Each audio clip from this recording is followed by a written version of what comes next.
how to remove your account from WhatsApp on iPhone. Hello everybody, welcome back to my channel How to Apps. This is me Bipin Basnet, and today I'll guide you on how you can remove your account or how you can log out of your account on WhatsApp on iPhone.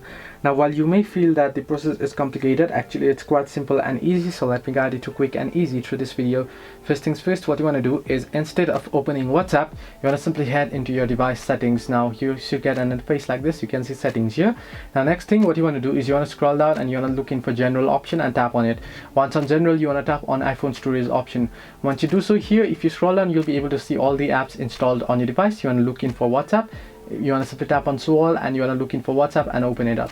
Now here you want to simply tap on offload app. Now this will remove any saved credentials and account as well from your device, and this is the only way you can remove your account from WhatsApp on iPhone. Hope this helped you. Do like and subscribe, and do not forget to leave a comment down below if you have any further issues.